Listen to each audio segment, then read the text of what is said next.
Hey, good morning, everyone. Welcome to another Sanity Check. My name is Seth, And I'm Camille. and we are here to help you stay sane and keep you from going crazy. Oh my goodness, there's so much crazy stuff going on out there. How you feeling, Camille? I'm good. I actually napped a lot this week, more than off. Normal. And it was actually really good. I think I needed it, so I am refreshed and ready to go. So, Yes. how about yourself? You know what? I'm gonna go into it 1 minute. Want to say good morning to everybody. Y'all tune in. What's going on, King? What's going on, Matthew, and everyone that's if this is your first time checking us out, make sure you comment, but you have to go to streamyard.com/Facebook. Okay, make sure you do that. So my days, my week. Oh my goodness! So going through this whole retirement thing and doing the physical. And just yesterday, um, I heard a song and it was quite disturbing to me. And being a DJ and a father, it's like I'm torn because I hear great music and great beats. And I listen to the content too. And older, right now, you care about what you're listening to. I'm Yes. hearing the words. So and this is for you, ladies and gentlemen, you too, Camille. Have you heard of the song WAP No, but I've by, seen a lot of references here lately. yeah, so it's by Cardi B and what's Megan Thee her name? Stallion. Megan Thee Stallion. Yeah. Yes. So it is, you know what? I saw a post today that said it made me want to put holy water down my ears. Oh. It was like that. It's Oh. for real. Now, don't get me wrong. We had our little Kims. We had our, what's it, Trinas. And Trina's and yeah. Yeah, but boy. So if I'm rolling and I got my daughter in the back seat, it's no, Sure. it is not good. But good morning, everybody. How you doing, Hey, James? How mom. you doing? How you doing, moms? How's everybody? How you doing? How you doing? So we're talking about what does love look like?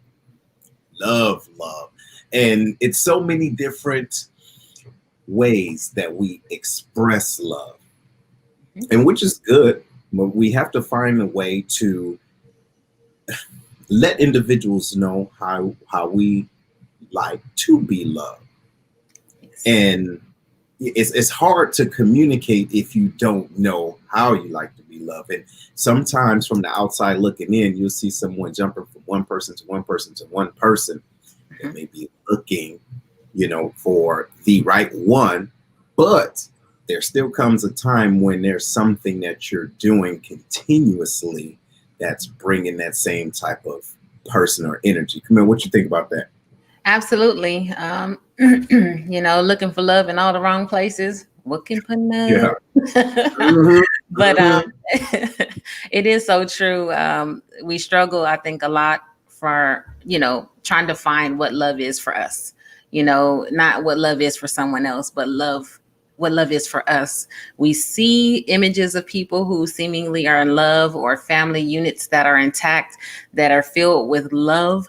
But until you experience that, it's hard to really understand the dynamics of that. And then sometimes when you do experience, you go, oh, is this what it feels like? Or that's not what I was expecting, or, all those things. So we go in search of what love looks like for us. And so I do agree with that. And then there's so many facets of love. Like today, we'll be talking about a specific type, but there's so many facets of love, and we have to be able to be open and flexible and adaptable. And sometimes we have to make sacrifices, love sacrifices, and we also have to really kind of put ourselves aside, if you understand what I mean, to Absolutely. really No, understand and find what love looks like for us. absolutely. And ladies and gentlemen, we may reference the five love languages throughout this time. So I want to let you know ahead of time what they are. The five love languages are words of affirmation, quality time, gift giving, and acts of service, and physical touch. So those are ways individuals can express love. Along with that, is very important for you to know how you receive love, Mhm. and that you are able to connect the dots with that person, because people may try to love you the way that they love. It's almost like the old saying, treat people the way that they want to be treated, or the way you want to be treated. Golden No, rule. treat people the way they want to be treated. Love people the way they want to be loved. That's the That's the platinum deal. rule. What you think about that? Yeah, platinum, Yes, double that's platinum. called the platinum rule. The other one was called the golden rule. Treat others the way you want to be treated. And the platinum rule is treat others the way that they want to be treated. Yes. Except when it's harmful, of course. Oh yeah. Yeah, Except of when it's course. Yeah. harmful. Because some Yeah. people Now, just, they're so used to abuse and craziness that's how and you're like, no, I'm not going to do that. and Nobody's then ended up in jail. not just is it harmful, then after that, now you're being messy. You see what Right. I'm saying? So if somebody treats you that whole eye for an eye ain't a rule, that's just out of line. Yeah, Okay. out of line. Somebody treats you a certain way, you know what? They want to treat me that way. I'm gonna treat them that, but that's not your character. So why No, would you do that? That means you're being messy. absolutely. What they always Don't be teach us. messy, ladies and gentlemen. I want to say good morning to everyone. Good morning, good morning, good morning. Hey, Lily. She says she wants all of them, and you can have all of We're them if talking that's what about you're. love. Yeah. So go ahead, Seth. I'm sorry. Uh-oh. Uh-oh. Say that again. I think the connection kind of went out for a second. It did freeze a little bit, but I was saying good morning to Lily too, and everyone else, Silas out there, and Matthew and King. But I was saying that she says she wants all of them, Oh, and I was saying sometimes you have a little bit of everything. You like all of those things, but we do have a primary love language that we operate out of, or that we need to feel like we're loved. So if you want gifts, that's fine. If you want people to do something for you and work in your yard because you don't want to do it, talking to myself, that's fine. If you like a little physical touch or a little bit of quality time, that's fine too. Or if it's words of affirmation, mm, if you can receive that, all of that, and understand it, and it makes you feel a certain way, then hey, do you. I think we're having some mm. technical difficulties.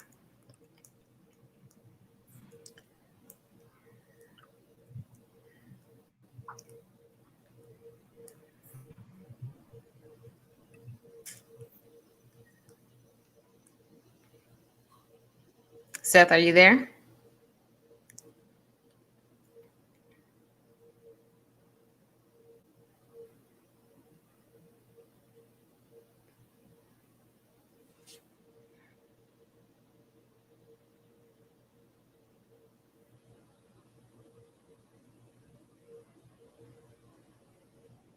You there? Yes. Okay. No. Sorry about that. This was just acting up for a minute. But no, to your point, did you already made your point? I was just Okay. saying, if you can receive all of those, then that's great. Hmm. But oftentimes we can't receive what we don't, that's not our primary love language. So it's hard for us to receive that love when somebody's giving us. But if Lily is, all she can accept it all that way, then by all means, you're a blessed woman. A Right, blessed woman. right, right. So Well, look, ladies and gentlemen, at any given time, if you feel inclined to call, the number is below. It's 618-792-6747, and you can give us a ring. So when it comes down to how to love individuals, it's the small things. It's the small things. What about just paying attention to a person? You can always pay attention to a person and give them. And you know what I'm really big on? Eye contact.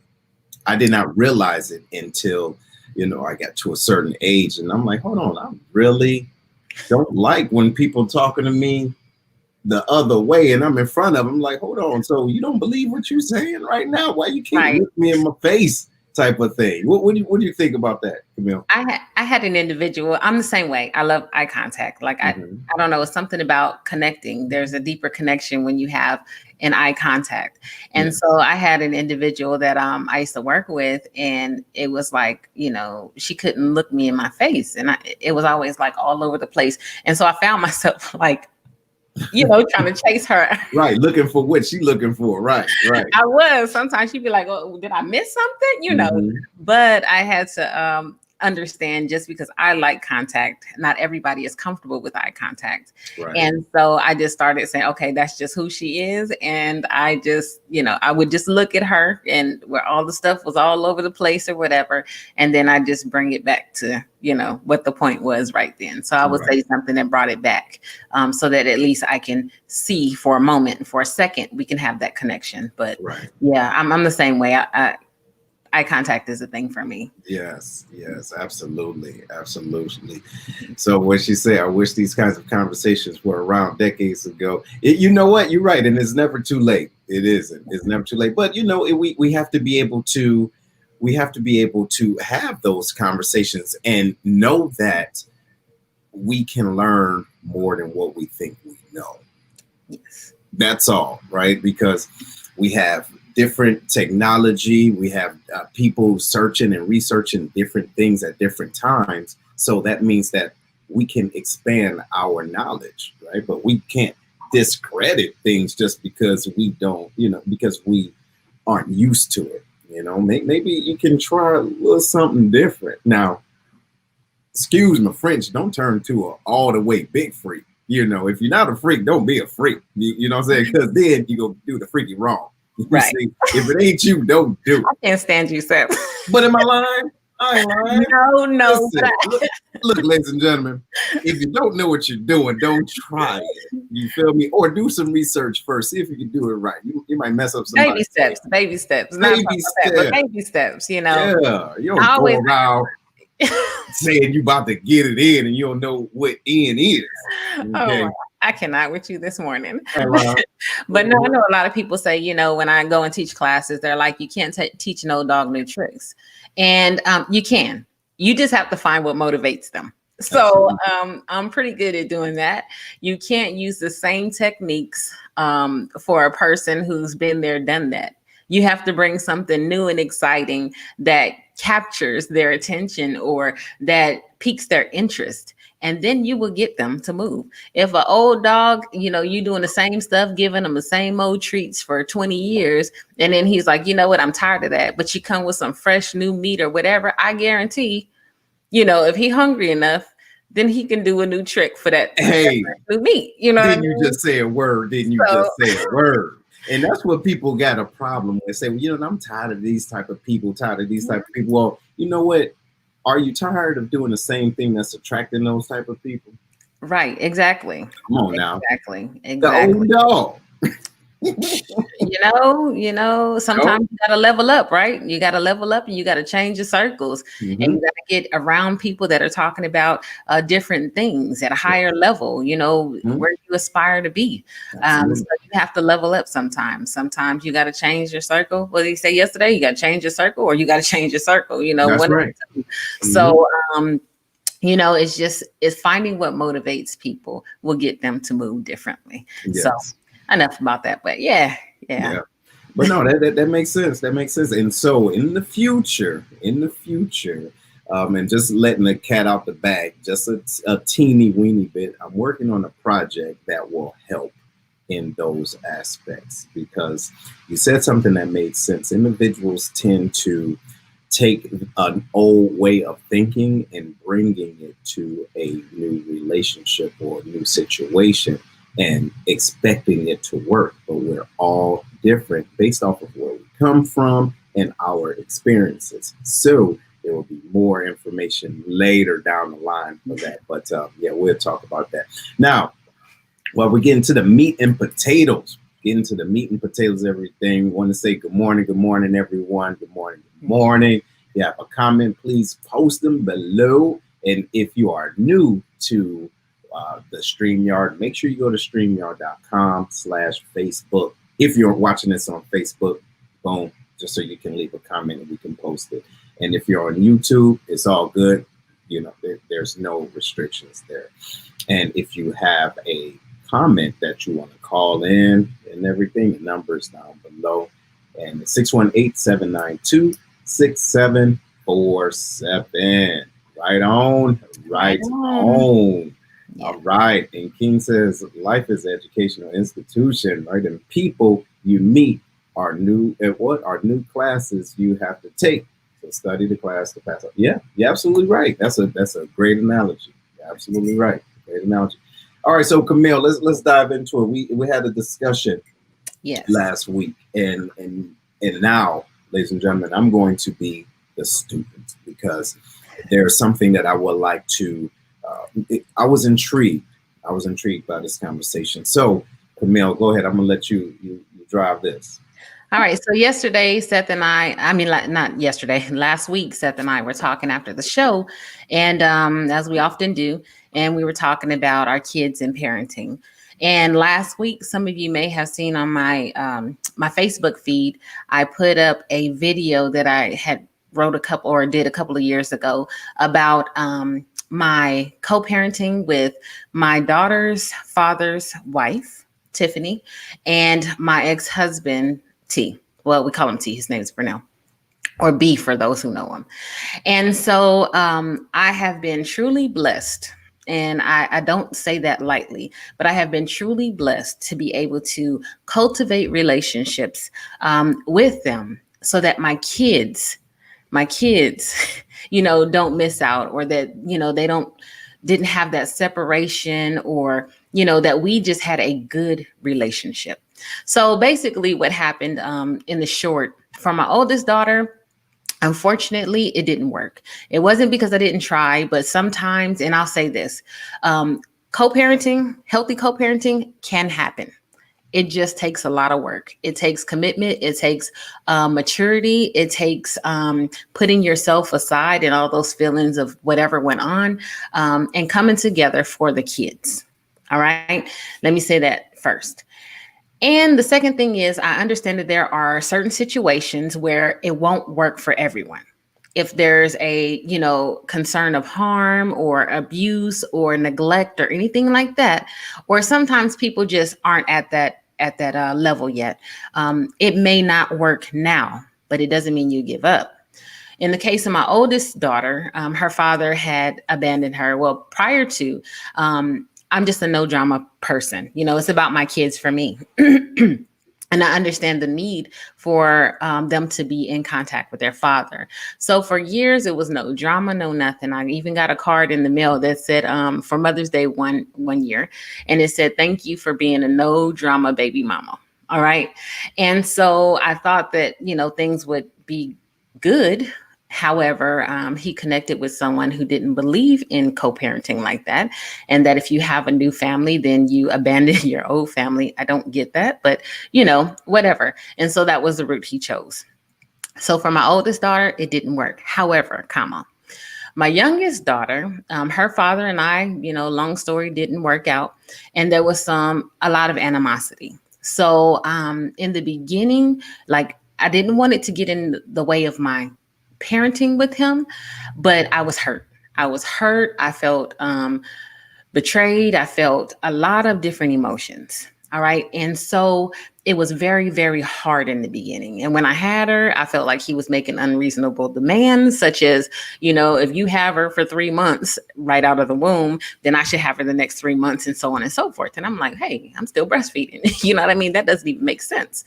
And so, I remember us having some really, really hard conversations.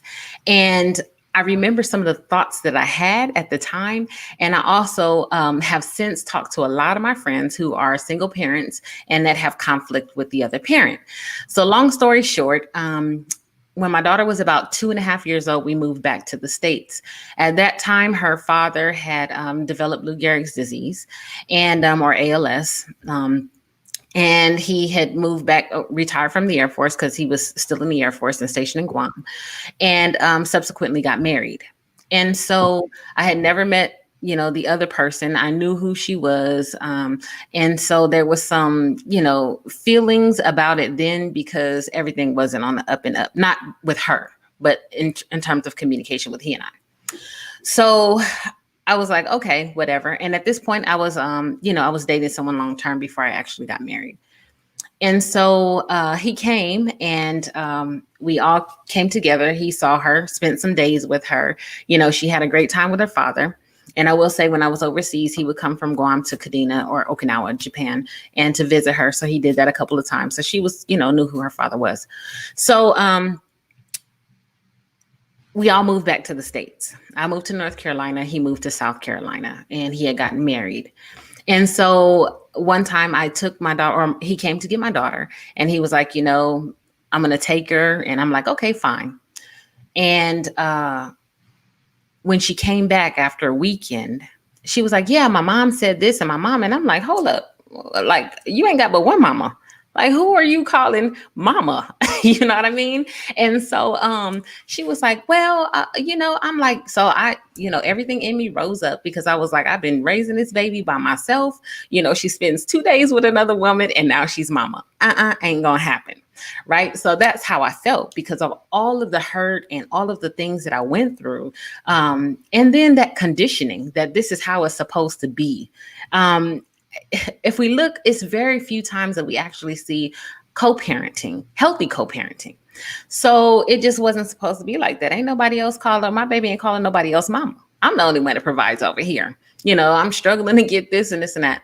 So anyway, I called her and I said, hey, my daughter called you mom, like, not okay with that. And did you tell her to call you mom? She said, no, I didn't tell her to call me mom. She said, however, I'm not going to stop her from calling me mom if that's what she wants to call me.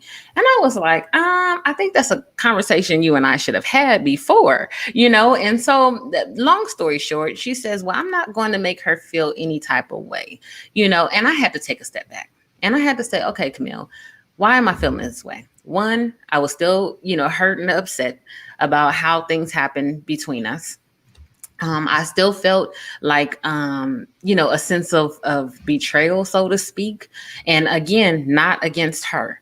And so then I said, okay, well, why am I so mad about a woman that ain't did nothing to me? So I had to take those step backs, and I had the conversation with my daughter, and I said, Julia, you just met her. Why would you call her mother? Why would you call her that? Like, I'm the only, she said, well, because I do. I love her. And I said, you just met her. Why do you love her so much? She was like, because she's so nice to me. She's just nice and I love her. And so it was eye-opening for me. And I was like, here I am putting limits on my children's love. And if someone treated her so well that she wanted to, or felt, that connection, like she was a mother figure, then why was I so, did I have so much animosity towards that? And so I had to look within, and I said, okay, well, here are the ideals that I've seen, what I've been through already and everything like that, but it doesn't fit this situation. And so I had to change for the sake of us all. And I'm so glad that it happened, because I get emotional. I'm sorry, y'all. I do. I get emotional because she came in, and when I tell you, she did, dealing with my daughter's father, who was, he was terminally ill, and I was overseas. And for her to take in my daughter and to care for her the way that she did, while also trying to care for her father in the best way. And I mean, advocate for, ALS and things like that. I could not have asked for a better co-parent. He couldn't do it, but she stepped in and she did it. And to watch her, the way that she took care of him and took care of my daughter, was amazing to me. It was amazing. And then not only that, but there was no separation between my youngest and my oldest daughter. They would spend summers together. They went on vacation together. It was one family unit. They weren't going to separate the girls. And so I was extremely blessed to have that relationship, because where one father abandoned her, the other one welcomed her with open arms, And so we did half years back and forth, because we thought that it was better, for her to spend as much time as possible. And she never complained. When I would buy the ticket, she would send back in the suitcase half the money for the plane tickets. She didn't have to do those types of things. Anytime my daughters were there, I didn't have to worry about anything. She took care of everything. And so it got to the point where our families meshed. And so we were able to, my mom's family and my dad and everything knows her parents. And we would meet up and do fairs and, go out to eat. And when I got married, my ex-husband, we did vacations and everybody was happy. Everybody was happy. And I'm so blessed to be able to have done that and put myself aside. No matter how I was feeling, and realize it wasn't her, and just because he and I broke up didn't mean that he wasn't a good parent or that she couldn't be a good parent. And so there were so many things, like I said, that went through my mind. But in the end, I'm very, very grateful that I took that step back and I had that conversation with my daughter. And I realized that she wasn't trying to replace, me or anything like that. It was a choice that my kid made, and that she was so invested in my daughter that it was nothing that she wouldn't do for her. And so we laugh because when we're together, my daughter would be like, Mom. And we're like, which mom? So, both of us are like, huh? And then she would be like, oh, my other mom. So whoever she was staying with at the time, that was Mom. And then the other mom was the one who came to visit. So, and you know what? That's differentiation. And I love that. And thank you for sharing. There's a lot of different elements in that's so powerful. There's levels of maturity, right? There's levels of self-reflection, and there's just levels of love and understanding the priority. Who's the most important in this situation? My daughter. And to your statement, that was extremely powerful. You said that she was not taking anything away from her. In actuality, she was actually giving more. So now your daughter is receiving all of this love, pouring in unconditional love, versus the type of love that's only conditional, essentially, right? Saying, hey, I'm only going to love you when you're at my house, but when you're not, then I don't know nothing about you and I don't care anything about you. But no, kudos to you for that. Monique says, wow, that's awesome. And that's not normally, community should be. And that's what, like Lily said, it takes a village, but we don't have that mindset. We don't have that mentality anymore. But just think how great it could be. Okay. Let's think about how great it could be to say, you know what? I know that relationship wise, we're not where we need to be. And I mean, we grow apart. It's okay. But in the midst of that, we have a child. Yes. So now let's look and see, like we said earlier, what's most important. So it takes that level of maturity. And some individuals say, you know what? You didn't have to have that epiphany of, let me check inside and see what's going on. Some individuals walking around, like I always say, stuck on stupid because they're hurt, right? Yeah. They're extremely hurt. They're embarrassed. They're shamed. They feel like they're missing out. They don't want anybody to have this or have that. That's my baby, I don't want nobody. You don't come. You know what? I was like that at first. So when my son called his stepfather Dad, I'm like, Dad, what? Who? Yo, you know what I'm saying? And I had to realize, right, like it says, pride, right? Pride is an issue. Yeah. But it catch you off guard. Like, hold on. Now, I did the work and doing the work. Now, because I'm not physically there, does not mean I'm not there. You don't got no other dad or father, but Holy Ghost, or if you want to call it God the Father, okay. But if that's number one, I'm number two. You dig it, But I had that type of issue, you see, and I had to work through that. I really had to work through that and then understand that my son is growing. Yes. No matter what, I will always be there, and even if I pass on, I will always be there inside of him. You see what I'm saying? So yes, it does take a very, very hard Boy, whew, that's some maturity right there. I'll say this too, because I was not that mature. Hmm. I admit that it took her. It took her saying, "Look, I'm not trying to replace you." I didn't tell her to call me mom, but she was bold enough to say, "But I'm not going to stop her." You know what I mean? If that's how she feels, because I don't want to place a barrier between Yes. us and be like, "Oh no, I'm not your mom. I'm not." And so I'm grateful because it took that for me to go, okay, we don't see images or examples of healthy co-parenting. That's right. So we That don't know what that looks right. It's almost like it's taboo, you like. Right. know? Right. And it really doesn't have to be. And so I was not at the moment, like I said, I was dealing with all those feelings, my baby was still kind of new and all these Yeah. things. So I was still very emotionally charged about the breakup of the relationship. Even though I was, with somebody else, it wasn't like I was in love with him. I was just mad at him. I was Hmm. mad. I was mad at how things unfolded. I was mad at, all the little things that were going on or whatever the case may be. Again, and I keep saying this, it was not her, so but I was mad. And so I'm like, no, you know what I mean? You're not about to do this. You're not about to do that. Ain't no other woman raising my kid, all this nonsense, because that's what I knew. Yeah. I knew. And I look at what Monique says. She says, I've heard men ask the other parent, why do you got that man around my children? And I've heard it the other way too with females. Absolutely. You know what I'm saying?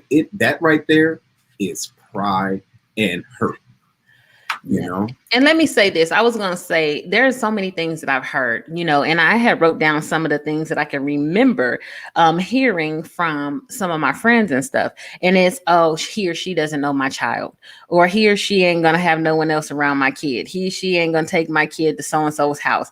He or she better not have put a hand on my kid. Yep. And not with This my person ain't baby. right here. You know what I mean? Mhm. I don't know him or her like that, but you had a baby with them, or that person got all them other kids and all this kind of stuff. So there's all these excuses that we use.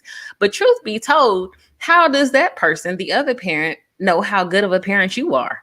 You know what I mean? Like, they're trusting you with their kid as well. And I think we lose sight of that both of you are parents. That Mhm. child belongs to both of you, whether you have custody, like sole custody or primary custody or not. That is still both of your children. So while oh, well, he ain't gonna tell me who I got coming in my house or who I can date and all that, it goes the other way as well. And Absolutely. you have to trust that your first kid, you weren't an expert on raising kids. Right. Nobody was. And Mhm. especially not that kid, because nobody had that kid before. So you have to give the other parent a chance to grow and learn how to parent. And the same way that you did, by trial and error. I'm sure if that other parent was a fly on the wall, there was some stuff that you did, like when my baby rolled off that bed and hit the floor and rolled under the bed. And I was like, oh, that that person wouldn't approve of. You know what Right. I mean? But that's part of parenting. It's learning. But you have to have the opportunity for them to learn. You have to Mhm. give them the opportunity to learn. You have to make the child available to the other child, to the other parent, so that the parent gets to know them and they can understand their personality and what they like and what they don't like. You have to, just like I said, that person has to trust that whoever you bring into your life is good for your child. You also have to trust that they'll make the best decisions too.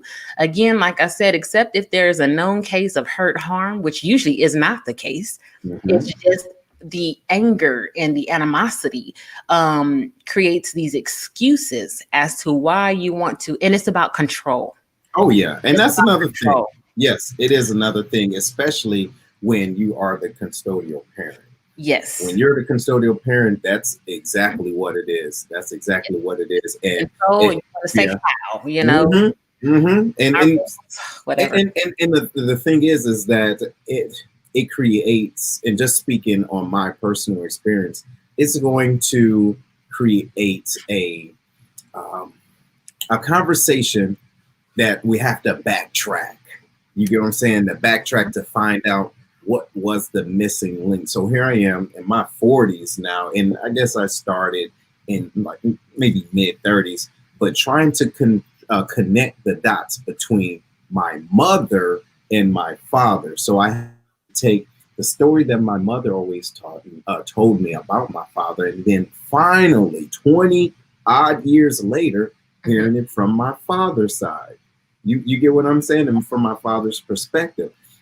Now, when I'm in my home, being raised by my mother, all I know is what she said, and that's gospel. Exactly. You see, but now growing up as a man and having my own experiences, now I can see the other side and put myself in a situation like, damn, I would have did the same thing.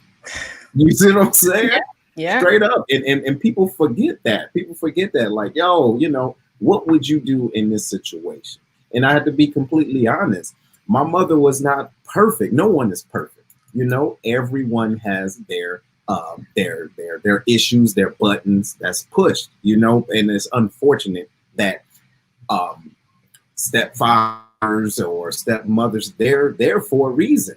And it's not everyone does not just want to abandon their kids. Not everyone want to do that. However, there's sometimes an individual say, listen, I cannot go crazy dealing with this fool, male or female. You see what I'm saying? For example, what if you're in an abusive relationship, right? You're in an abusive relationship, and because you and your spouse at the time have a child, you're going to stay there, and then your child is going to see you in that abusive relationship, right? Things happen.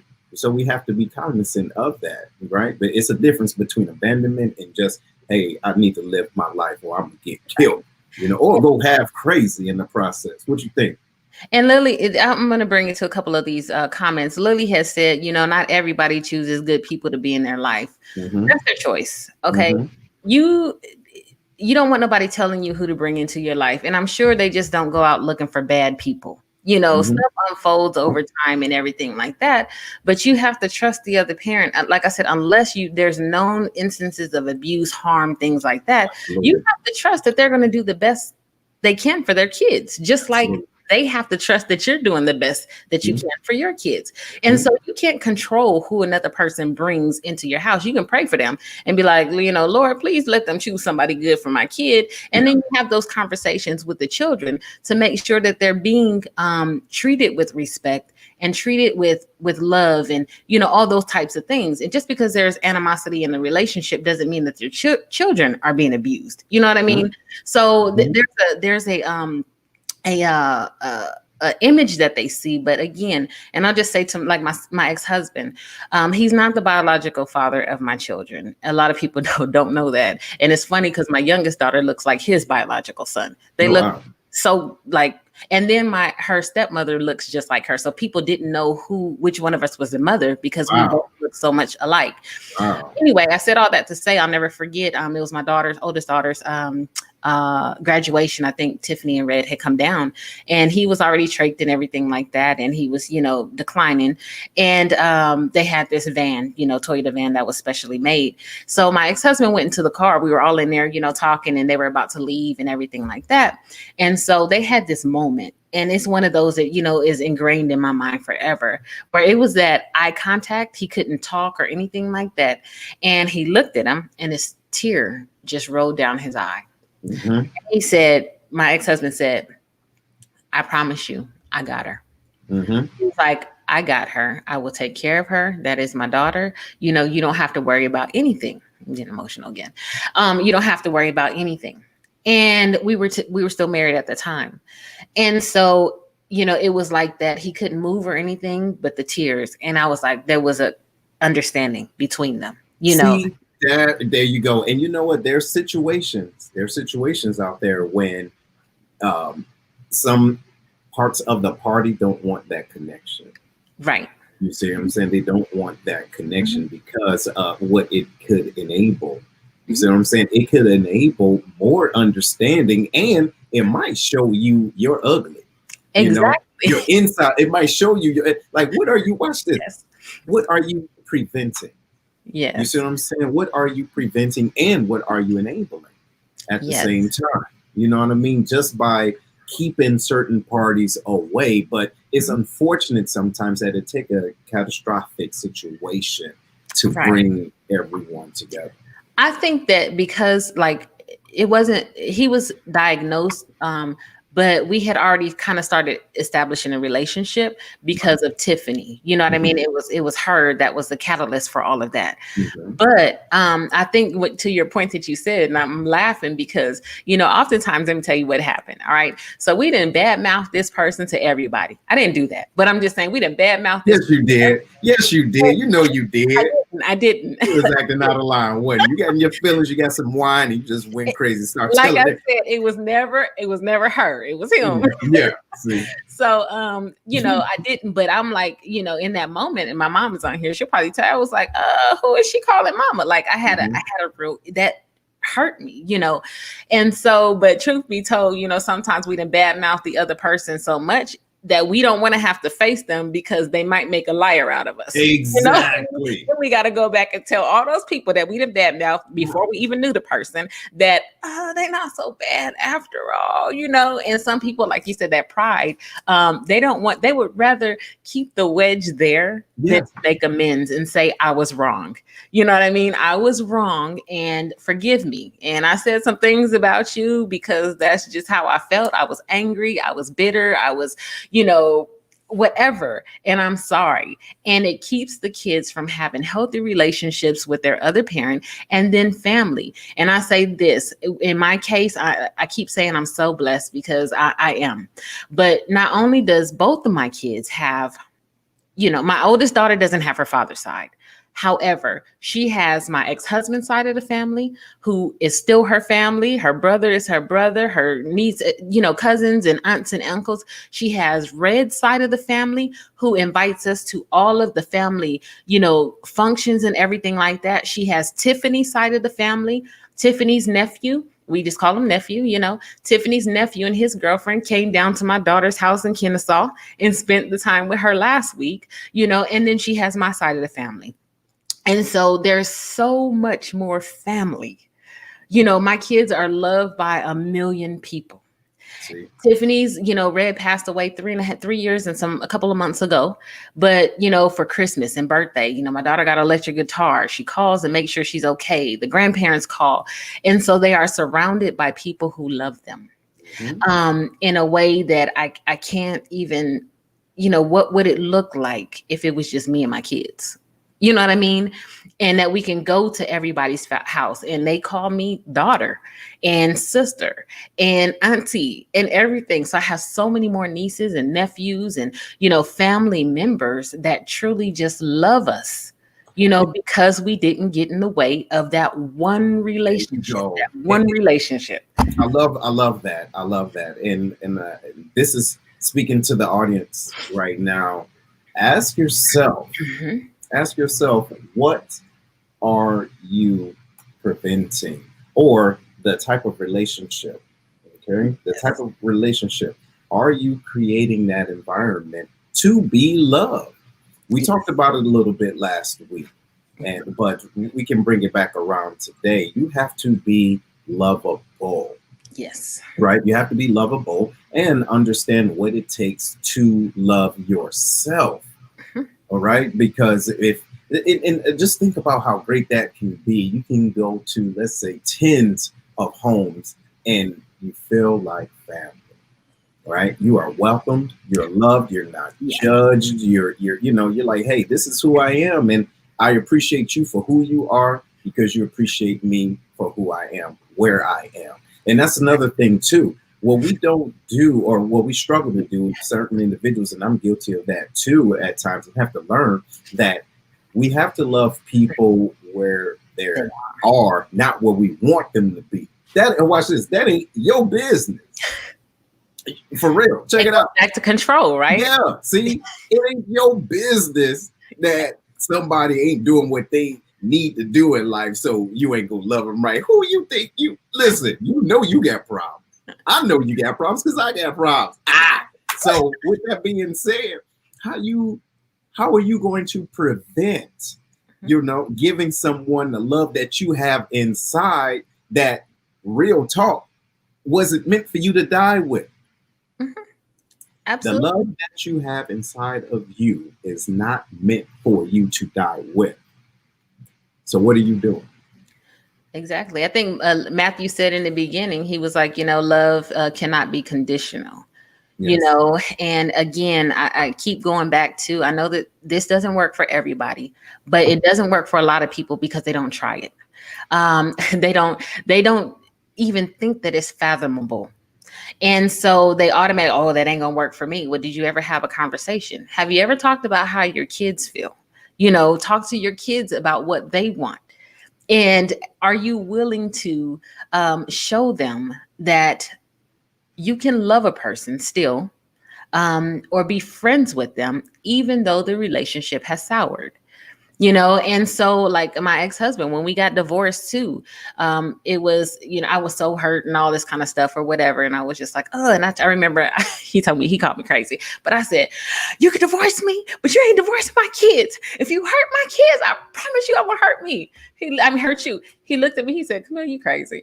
you know See? and I But was you like, know what? You were serious though. You was hurt. I'm serious, because my kids have been through enough, and with the pending losing of one father, the abandonment of the other one. I was like, you are not going to. And you told my daughters that you were going to be there, and you're going to be there. And by God, he has. We Right. got divorced 5-6 years ago or whatever, and he has not missed a beat. When I go deploy and things like that, TDY, he takes my kids.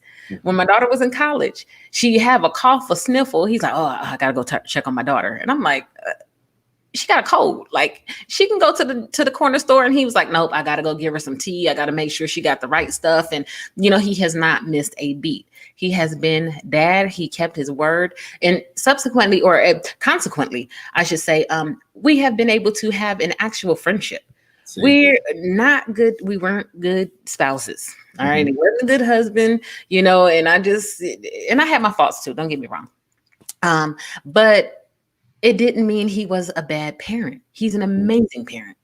And I had to give him the opportunity to show that. You know what I mean? And there was some same things with his son and everything like that. I'm not gonna put all the business, but when he had the opportunity, boy, he rose to the occasion.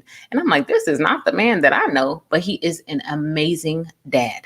And you know what? I'm glad you said that. I'm glad you said that because what I think individuals equate the way a person loves you or don't love you is Mhm. going to be the same as how they love their kids. You have to understand there's a difference there. There Yes. is a huge difference. I'm with you, but my children are from me. So it's an extension of me. And so you said something that was extremely powerful. We don't let individuals love the way that they can love. And See? And so that goes back to the beginning, right? Not to trying to teach or tell people how to love. Watch them love. yeah. Watch them love because you may be surprised. You may be surprised. And then you say, oh, okay, cool. Because yo, you couldn't love me worth two dead flies, right? Oh, but when it Exactly. comes down to this baby, right? This child that we want, and this is the deal, we ultimately want the best from the child. Do we truly, True. right? On both sides, do we really want the best for this child? If so, let's do it together. Yeah. And I think there's a couple questions that you have to Deanna. There's Yes, yes, yeah. we do. But there's a couple of questions that you really need to ask, and it takes putting yourself aside. And that really is it dangerous? Yes. You know what I mean? Are they being neglected? Well, whatever that other parent is doing today, will it matter tomorrow? Mhm. Is it going to have lifelong consequences? If the answer is no, let them eat the cake. See. You know what I mean? Like, you can't control everything that they do, and that's what we do. And oh, that parent isn't good. They just allow them. And I'm like, look, nobody's telling you how to parent your kid. So why do you continue to try? And why do you let that be the showstopper? When they come back to your house, feed them right. Let them, put them on whatever regimen you have. But that other parent is not going to parent like you because of Period. experiences, because of the way that they were parented, the way that their belief system is set up. And it's okay if it's not dangerous. Just because it's different than yours doesn't mean it's going to damage the kid. You know what I mean? And we have to get away from that and allow people to parent the way that they know how to parent. Because when it's done in love, the kid is going to feel that. That's going to be the thing that matters. And you You know, know what I I'm mean? glad. Yes, I'm glad you said that because I had to learn that myself. I had to learn that when my son would come. to my home, I felt as though I had to reteach him everything, right? Like the ways of the land in my house Right. versus how it is in this house. And in my mind, I equated everything that he didn't do right at my home To his mama. to his mama, and it wasn't right because at the same time he's a upstanding young man, very respectful, and I take full credit for that. No, I'm joking, but I had to realize that, even though it's two different locations, Mhm.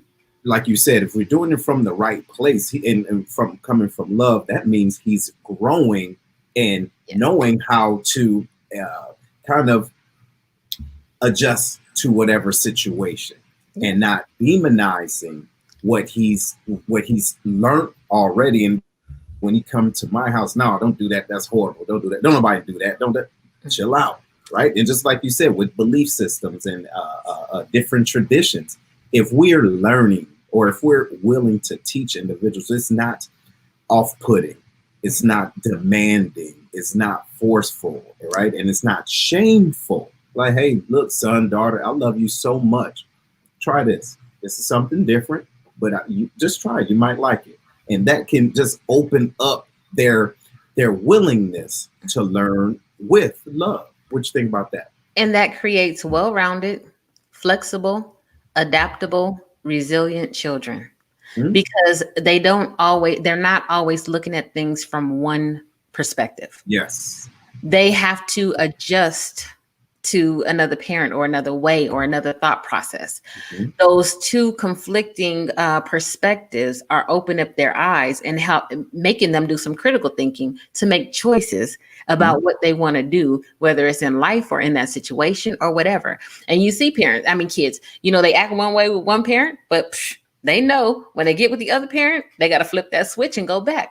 So when you're able to do that and allow it does so much more for the kids again, except when it's, harmful and all those types of things. But typically it's not. We have these ideas. I remember, I'll never forget, my mother said something to me when I was going through. She said, oftentimes the idea of what could happen is worse than the reality of what actually does happen. Yo, and And that's the deal. and so that thing stuck with me, and I'm like, oh, and that kind of helped me conquer my fears because fear will paralyze you. And then I looked back and I said, okay, every time I had something happen, and this goes to my kids too, like the idea of what I thought, imagine in my head was so much worse than what actually did happen. And truth be told, like I said, she told me before, save your emotions for when they're important. Like, you are thinking the worst and you're getting all emotionally charged and everything. And then you go in there and nothing happens. And you're like, oh, I And just now, and, this and time. look, and now you're deflated. You And see what I'm hello, saying? but other people don't really know that, but it's you. And so I was like, those things coupled together have really helped me conquer my fears because I'm like, I don't know what tomorrow's going to bring. All I could do is go in there and do the best that I can, and hope for the best. So I stopped looking for all of the bad Yes. and having that go and stop me from doing certain things. I just go in there and I hope for the best. And then I learn to be adaptable and flexible, and I deal with the situation as it unfolds. So, you know So I what? don't have these preconceived ideas that hinder me from having those relationships or allowing my children to, have that relationship or whatever. So I really, really, really, my mom, we growing up wasn't always hunky dory for us. We had a lot of conflict, but my mother taught me a lot of life lessons, and I love her dearly. I don't know who I would be without her, good, bad, and ugly. And even still, with my mom being a custodial parent, everything wasn't peach king at home. It wasn't, but it created who I am. I learned so much and it built something in me. And I want to say to my parents, thank you for being an example. It took a lot of years. It took a lot of years, and they didn't see eye to eye for a long time. I was grown. Mhm. But now my father is remarried. His wife comes to all of our events, the births, the baby showers, the weddings, the graduations. They're both present. My mom and my dad. Thanksgiving, my dad and his wife came down, and my mom was there. We have conversations, we laugh, we shop, we do whatever we have to do. And it has created such just a total easy family unit. Right. And everything they show up for. I said I was that kid that I was like, I don't care, it's my daddy. I'm gonna go live with my daddy. I'm gonna go do, whatever. And I didn't let my dad off the hook. And I'm glad I didn't, because he's so ever present in our lives right now. And even my sister and her husband, she got remarried. She has 2 older sons, and he came with two younger daughters. Her ex-husband, they got married in Jamaica, came to Jamaica for the wedding and help with the sons and get everything. And they have a relationship to where he can come and get all the kids and There takes you them to the go. fair and does all this kind of Hmm. stuff. So we kind of, me and my sister were talking, and we adopted this thing kind of once in, never out, because we have matured enough in our family unit that we know how to maintain relationships and friendships for the children without crossing boundaries. If you And understand what that's I'm and no, no, no. That's the key. That is the Yes, we key. don't cross boundaries. There's nothing going on with me and my ex or my daughter, my sister and her ex-husband or nothing, but it's for the kids. And it's Mhm. so much easier because there's no animosity whatsoever. We laugh, we talk, and it's just this healthy family unit that I absolutely love. But it didn't happen overnight. Of It course, was and years and and decisions. you're right. And ladies and gentlemen, that's what we want to let you guys know. Nothing is going to happen overnight. And if you're just tuning in, we're talking about what love looks like. Okay. And if you're watching this on Facebook, make sure you go to streamyard.com/Facebook so that you can leave a comment. And if you want to call, the number is 618-792 Call in, let us hear you. yeah, 6747. Okay, make sure you guys do. So there's a comment that I want to touch on. Miss Lily Wilson says you guys are spot on. We have to separate how we feel about the other person from their ability to be a good parent and not assume our way of parenting is superior. There was something about the other person you once loved. So allow the child to learn and experience those parts of them. Yes, hey, look, you used to love it. You used to like. Hey, guess what? It was love when you see. Come on now, let's be 100 with it. You see, so the child hopefully was conceived in love. So don't forget about that, right? Don't forget about that. And that's what it is, ladies and gentlemen. We're talking about what love looks like and how you can create a new chain. A Yes. new chain. And what Camille was talking And about was giving an uh-oh. example of how her mother created that environment that she was able to reproduce, if you will, and her sister as well, doing the same thing. So now they're co-parenting, but also building a friendship. Yes. And again, the number is 618-792. Hold on, you know why your mama don't have this number saved? I don't know. Why you don't have the number saved? And look, she called, and so listen, this number 618-792-6747. Okay, and that's the number. But go ahead, Camille. I was just gonna say, actually, I forgot what I was gonna say because my mama just threw me off. But no, it is, creating those, just putting yourself aside. And like I said, we don't see enough examples of it. People don't talk about it enough. And I think that if people start talking about it, the successful co-parenting relationships that we have, and people, okay, here's the other thing: trust issues, right? So you have to trust that your partner is going to do the right thing. You know what I mean? Yes. So when we have those boundaries are not going to be crossed and all that kind of stuff. So we got to work on our own trust issues as well. But I think that if we talk more about what does work, more people will be willing to try it. Because when what I found too, in talking to some grown folks and some of my troops and things like that about the broken families and those, animosities, and I know what I was going to say, but anyway, those animosities and things like that, a lot of times the children are stuck in the middle. A lot of things happen. It creates fear, anxiety. They don't know how to love in relationships. They often feel torn, like they have to choose one parent over the other. Yes. Because a lot of people don't know how to not talk about the other parent. I was always good at that. I ain't gonna say nothing. You're gonna find out for yourself one way or another. I tell you what needs to be said, but all the other stuff you don't have to know about that. Right. But they feel torn between the two parents. Sometimes they feel like it's their responsibility as the kid to fix the broken relationship. And they carry the weight of that. And they think that they're the cause of the breakup or the demise of the relationship. And they carry that weight with them into adulthood, and it Right. affects everything that they do. And I just had a young man that was the case. He was like, well, when I was born, that was the end of my parents' relationship, and it's been, tumultuous ever since. And I feel like I have to do something to mend that. That's not your responsibility. And I'm sad you feel that way. Mhm. That was between your parents. He's like, well, it happened when I was born. Baby, that wasn't your problem. See. And you have to let that, but he's 20 years old and he's carried that. And he's made these decisions based on trying to fix the relationship between his parents. That is not his responsibility. And we put this what's the word, unconscious pressure Yep. on these kids, Hmm. and they're broken. Hmm. you know And it's they're and it's unrealistic too. It's unrealistic expectations. Yes, and then there's Mhm. grief that's involved. And Absolutely. there's like, this separation of, and there's so many things. So we have to, if we're really putting our kids first, we need to really put our kids first. You know what I mean? And we have to think about those things. We have to think years down the line or months down the line and see, how is this affecting? Is it so hard for me to say, okay, go with your dad? You know what I mean? Or, okay, even if he lets you walk around with bummy clothes or whatever, is it killing you? See. No, it's not. Just because he has a one bedroom and you have to sleep on the couch, is that really getting in the way of a healthy relationship with that other parent? Right. No. All them semantics, and you expect them to have the same house and the same standard of living and all this kind of stuff, or that kid can't go over there, or there's too many kids over there. That's 50 more people for them to play with. Get over yourself, You're because it's absolutely right.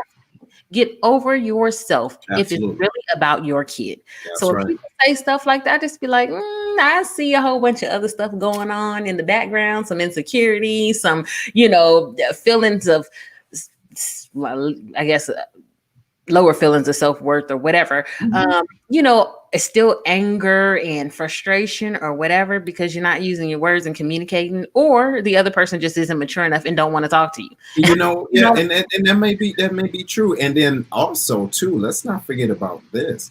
There may be a sense of abandonment absolutely. from the parent and the child, not the child and the parent, but from the child. So if it's almost like when you break up with someone and then you see them out and about with somebody that's, let's say they quote unquote leveled up. You're like, oh man, right now you feel a mess, right?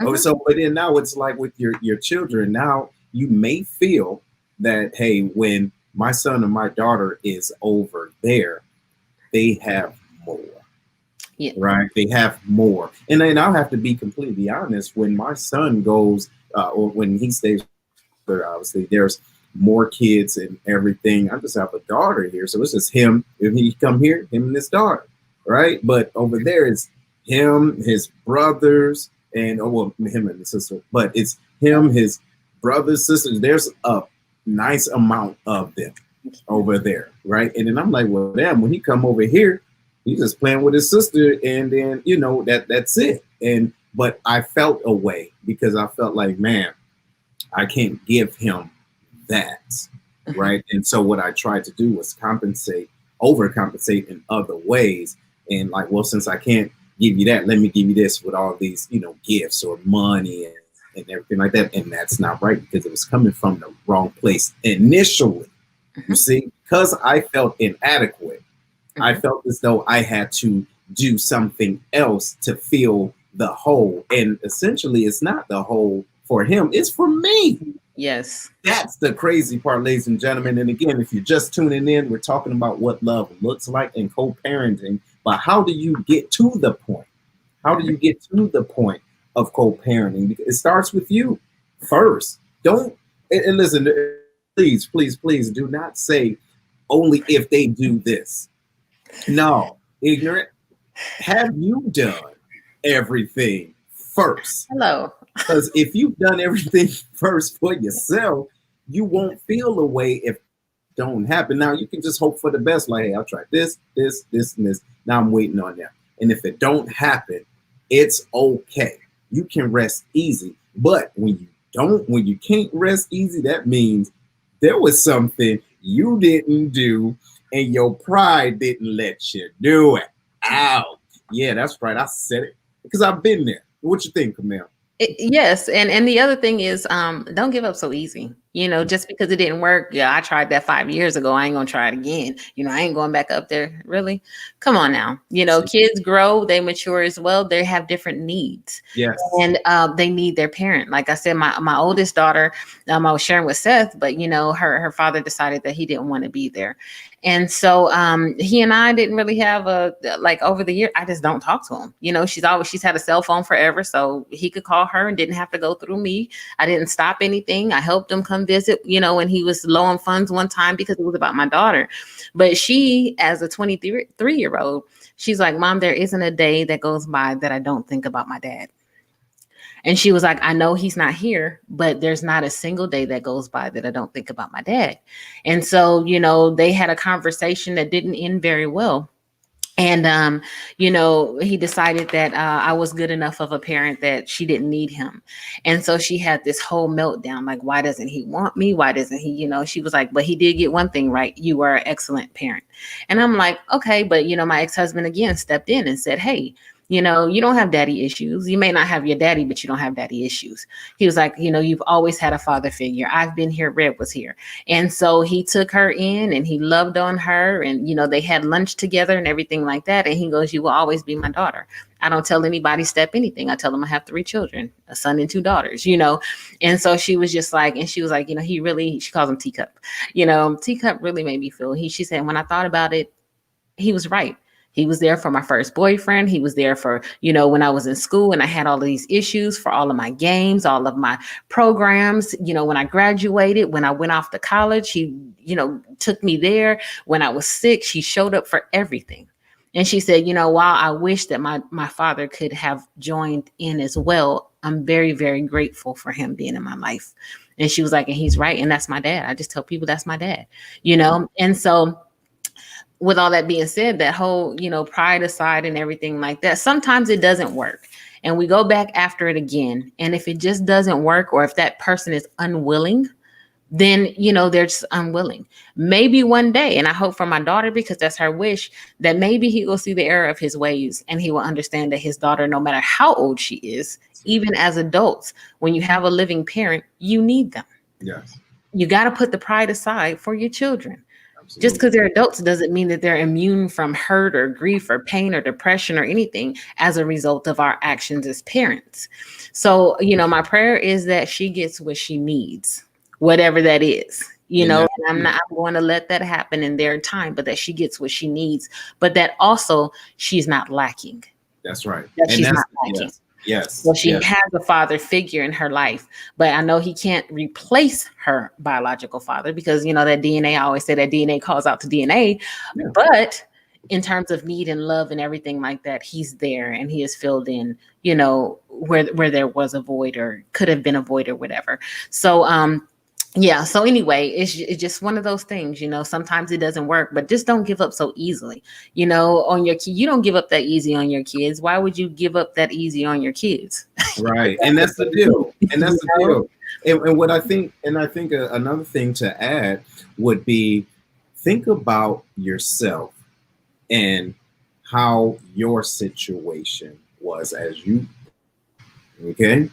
Like what things could have been better, no matter what it is. It could have been, the lack of relationship with your mother, lack of relationship with your father, or any relative. So if you understand how that made you feel or made you feel, then you can think about your children in that same context. And there's individuals out there that's still dealing with those things as a child. So now let's think about it, right? Fast forward.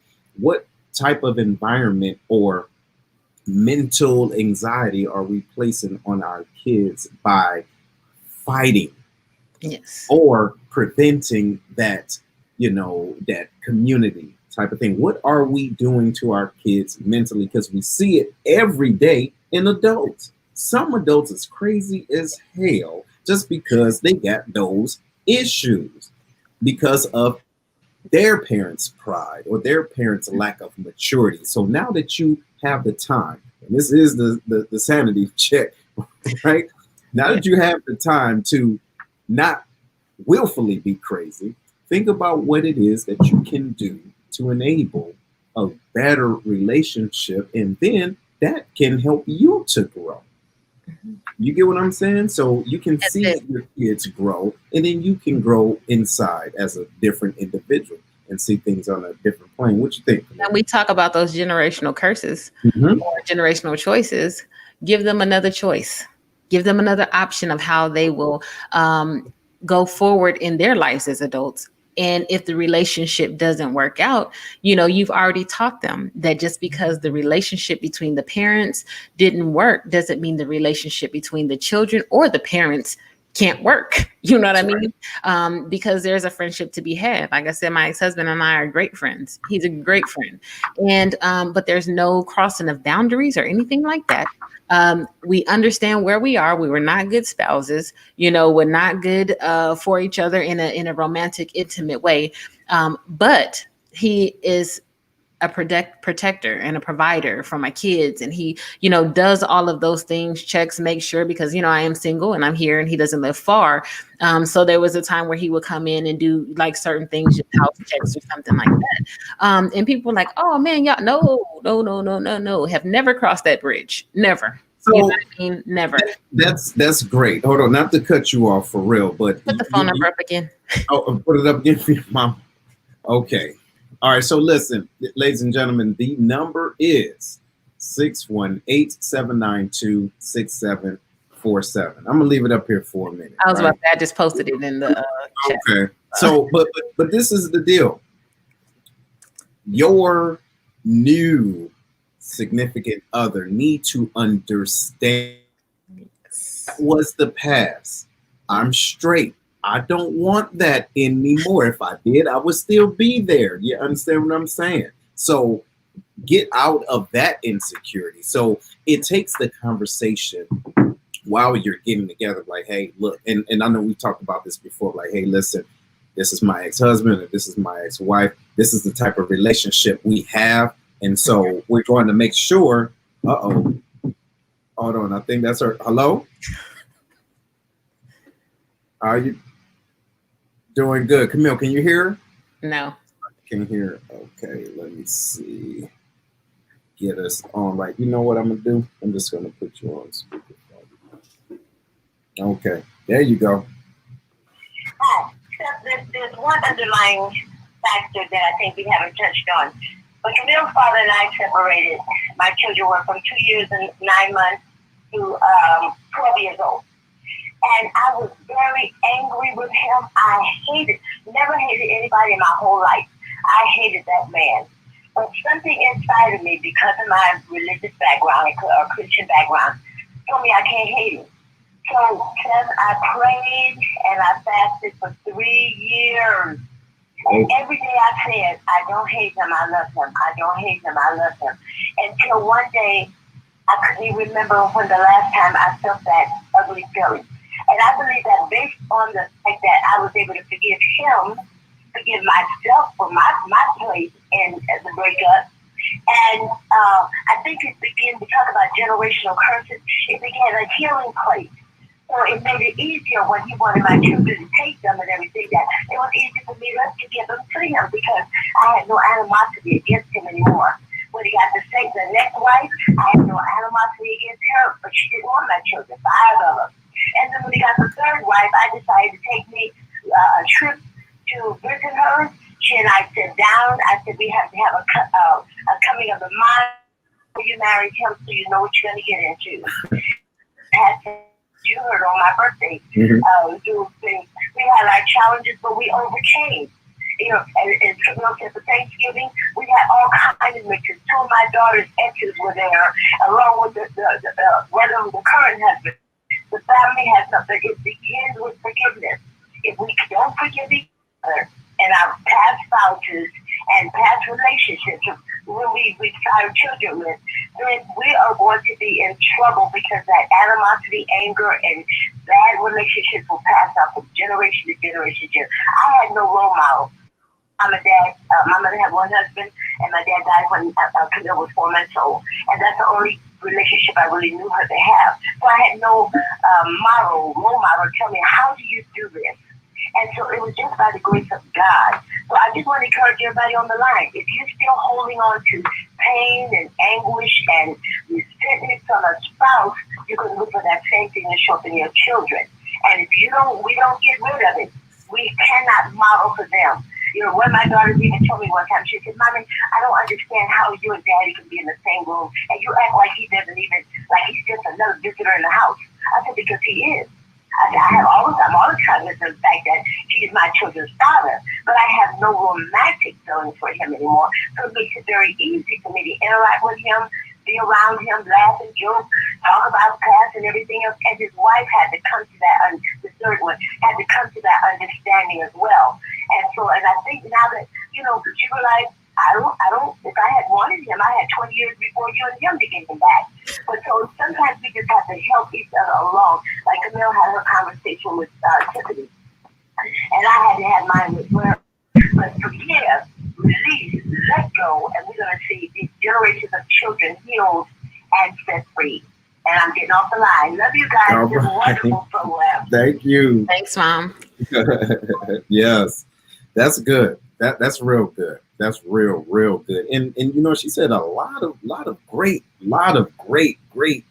Boy, she just dropping those jewels, right? It takes forgiveness. You have to forgive them. You have to forgive yourself, and then you have to create and change. Well, change and then create a new narrative. Right? Absolutely. I love him. I love him. I love him. I love him. I forgive him. I forgive him. I forgive him. But then we also have to do the same thing with ourselves. I love Absolutely. us. I love me. I forgive me. I Yes. forgive me. You get what I mean? And no matter how long it takes, if it's worth it to you, time is not the problem. Mm-mm. We are the problem. Yes. And that's the truth. You have to forgive. And I did. I was like, I felt so much. And that negative feeling, right? So we hold on to this and it eats at us mentally and physically. A lot of ailments because that hate, that animosity, that rage that you feel, it affects you in so many capacities. And I had been through so much in my life and relationships that I literally, I felt like if I continued to do that, I would just break. I would break. And I had to forgive him. I did the same thing. Me and my mom didn't talk about it, but I did the same thing. He's not a bad person. He just wasn't the right person for me. And truth be told, I knew that. You know what I mean? I knew that from the beginning, but he's a great person. Anybody who knows him, he has a very addictive personality. He's very, outgoing and fun and all these things, very intelligent. But I knew that in terms of relationship, it probably wasn't going to work, but I did it anyway. And that was my choice. And these were the consequences of it. So he's not a bad person, but together he and I didn't work out. And I was, like I said, deeply hurt and frustrated and I had all these feelings, but it was tearing me down so much. I had to release it. I was like, you know what? I forgive him. I forgive him for everything he did. I forgive myself for the choices that I made, for the things that I did, that I guess helped in the demise of the relationship. I forgive. I was like, I just don't want to be angry anymore. I don't want to look at him and feel the rage that I feel. I don't want to be that person where, I'm showing up on Snapped. You know what I'm saying? I didn't want to be that. Yeah. And so I had to forgive myself, forgive him, and understand that it was bigger than the two of us. Mm-hmm. And so I can say that I love him because I do. He is a great friend. And we've been, in some sort of relationship capacity for a long, long time now, and so I don't have to hate him, or I can't say that I don't love him. It's a different kind of love. It's a friendship love. You know what I mean? And it's okay to have that even with someone that you've been in relationship with. A lot of people, because of their trust issues or their experiences, they're like, oh, nope, two people who've been together cannot be friends. They cannot be platonic. And I'm like, yo, I'm a living witness. That's right. I'm a living witness. And I need for you to trust that about me. You know what I'm saying? And so much so that, like, when I was deployed, it was a last minute deployment. I only had a couple of weeks that I had to get up and go. And then it was riddled with a whole bunch of stuff. People were laughing because they were like, well, who did your daughter go with? I'm like, oh, my ex-husband. And then she would call, and my ex-boyfriend, he was my ex-boyfriend at the time. I'm like, oh, he was like, oh yeah, we had me and T at the at her performance. And they're like, wait a minute. So your ex-husband and your ex-boyfriend are at your daughter's performance and you're here in Qatar? And I was like, oh yeah, they already knew. I told Mhm. them, if you want this relationship, this is what it looks like. Mhm. You have to trust me that there's nothing going on. And when Mhm. I say that, I absolutely mean it. Mhm. We could be a great family. And my daughter was like, at first, she's like, oh, mom, when are they going to meet? So, because I want them both. And so I was like, well, we'll just let it happen. You know what I mean? And so they came together in my time of need so that I can do this mission. And they took care of her. And when one was working and couldn't do that, he would call the other one and say, hey, can you go run over there and pick her up from the school? Or she's having a bad day. Can you bring her by? And it happened. And it was beautiful. And nobody was upset. And my daughter felt loved and valued and appreciated. And there was no animosity whatsoever. And that's good. And And that's she that's was so much better. And it allowed me to go over there with a peace of mind mm-hmm. and do the mission, knowing that they were taking care of my daughter and that those two, nothing was going to happen to her. Mm-hmm. And that's the key. That's the key. So, and ladies and gentlemen, if you're just tuning in, or if this is your first time tuning in, this is the Saturday Sanity Check. Okay. And what we're talking about is what love looks like. And we encourage you to always be a part of the conversation. And we're going to be here again next Saturday. All right. 8 o'clock Central Standard Time. And Camille, before we wrap it on up, what's your final word? So my final words is when you have these relationships and you're feeling those things that I said, well, she ain't gonna do this, don't comb their hair, don't know how to dress them, ain't gonna do this, the house ain't big enough, or they ain't all this and all that. Sit down and really think about what the real issue is. Guarantee you're dealing with hurt. You're dealing with frustration. You're dealing with anger. You're dealing with all these things that have nothing to do with all those things that you're talking about. Because if it's really about the kid and the kid getting the love and spending the time with the other parent, then you'll make it happen. You know what I mean? You'll make it happen. So sit down and really take stock of it. Is it dangerous? Is it going to matter tomorrow?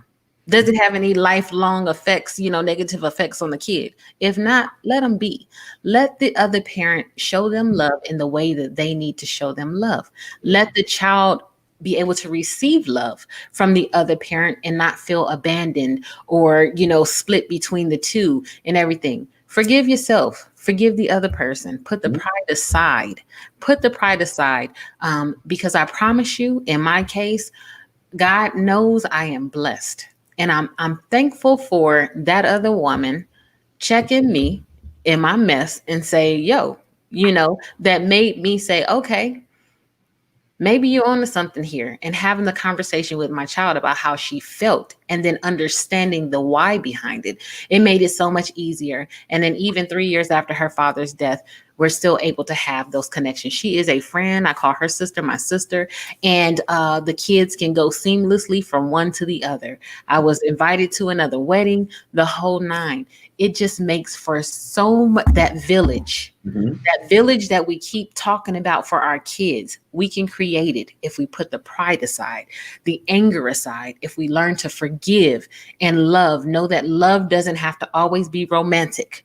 Absolutely. You can change the type of love you have for a person. Absolutely. And never Absolutely. cross boundaries. That's and we right. need to start rebuilding these relationships. We need to start rebuilding the trust factor. We need to come together. When it's really about the kids, it'll really be about the kids. If there's no danger, no harm, no abuse, nothing like that involved, stop trying to control somebody else's life and everything that they do.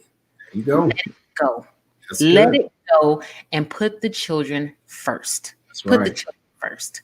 Okay. That extra candy bar or that letting them stay up past midnight on one day is not going to kill them.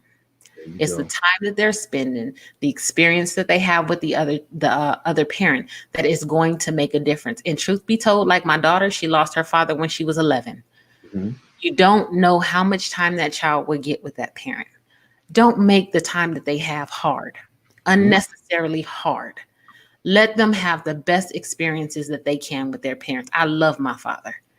I love my father and I love my mother for allowing me to continue to have that relationship with my father, and even still allowing my father to be at every single thing. There be no tension, no animosity, no nothing. Good and that word. we just have this huge, beautiful family unit. We got our issues, we crazy, but you Right. know what I mean. In terms of Right. all of that stuff, Mhm. nothing. Good word. That's Shown as an good. example. So, That's good. yep, So that's what I have for y'all. okay. So now where can individuals find you? So www.aspiretogrowhigher.com.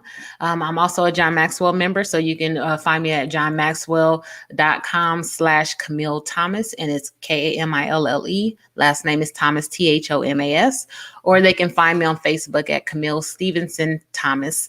And then also, when you go to my Aspire to Grow Higher website, I did an anthology called Empowering Our Girls.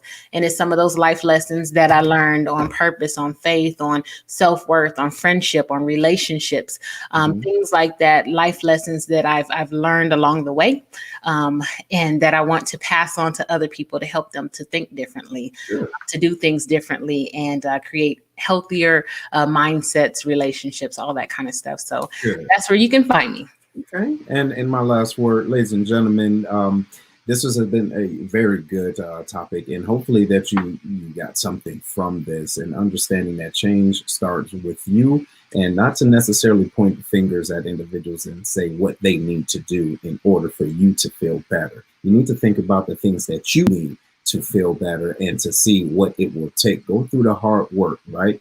Embrace the suck, because it's not going to be a comfortable situation, but you have to get in it if you want it, if that makes sense. So I encourage you all, understand what love looks like to you. We talked about the things that you can do to love yourself and to love others. We talked about the 5 love languages, the word affirmation, quality time, and the physical touch, acts of kindness, and gift giving. Understand who you're dealing with, what they need, and what you need, and learn how to connect each other and connect with that. And treat individuals the way that they want to be treated, not the way you want to be treated, because you're 2 different individuals, all right? And if you are interested in what I do on the outside, you can check me out at SethTheSpeaker.com. And you can also find the book, The Black Collar Mindset. Bow. Ugh. Black Collar Mindset. All right. The Art of Strategic Thinking. And you can find it, like, it's posted below. And just talk about self-accountability. Took the things I learned from Detroit, east side of Detroit, and in the military for over 20 years, put it together, and made some great choices and some bad choices, but you can learn from them. And you know what? You might learn more from the bad choices, because, hey, I already did it for you first. Real The talk. crazy part is if you read it and you still make those choices, that's your fault. Crazy? Nah, and I already told you what was going to happen. But anyway, we love y'all. We love y'all. Thank y'all for tuning in and chiming in. And if there's anything else that you guys want us to tackle and talk about, we can do that. But we will be here again next week, 8 o'clock in the morning, Central Standard Time. So know where you at and know how to find us, okay? And you can find us on Facebook or Instagram, and available on every major podcast platform. Just look for The Lion's Den with Seth. You will see the Sanity Check up in there. Right on, right on. So yes, we have to break these chains. We have to break these chains. And we will see y'all soon. Later.